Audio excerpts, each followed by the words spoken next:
কক্সবাজারে আবহাওয়া ও জলবায়ু পরিবর্তনের ফলে উপকূলীয় অঞ্চলের ক্ষতিগ্রস্ত নারী ও প্রান্তিক জনগোষ্ঠীর সেবা প্রাপ্তি, ইউনিয়ন পরিষদের স্ট্যান্ডিং কমিটি সক্রিয়করণ এবং একটি আদর্শ সবুজ গ্রাম বিনির্মাণে জেলা পর্যায়ে মতবিনিময় সভা অনুষ্ঠিত হয়েছে। আজ অরুণোদয় স্কুল সম্মেলন কক্ষে জেলা প্রশাসনের সহযোগিতায় এবং বেসরকারি উন্নয়ন সংস্থা বিটিএস এর আয়োজনে অনুষ্ঠিত এ সভায় প্রধান আলোচক ছিলেন অর্থ মন্ত্রণালয়ের অর্থনৈতিক সম্পর্ক বিভাগের উপসচিব ড শাহ আব্দুল সাদি।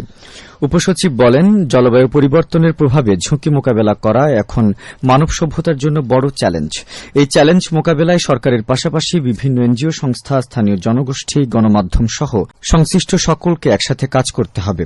ইতোমধ্যে পরিবেশ ও জীববৈচিত্র্যের যে ক্ষতি হয়েছে তা ফিরিয়ে আনতে স্থানীয় পর্যায়ে সবুজ বেষ্টিত আদর্শ গ্রাম তৈরি নিশ্চিত করা জরুরি বলে মন্তব্য করেন তিনি। বিটিএস এর পরিচালক জাহিদুল ইসলামের সভাপতিত্বে অনুষ্ঠিত সভায় সরকারি বেসরকারি বিভিন্ন দপ্তরের কর্মকর্তা এবং মহেশখালী ও চকরিয়া উপজেলার অংশীজনেরা উপস্থিত ছিলেন।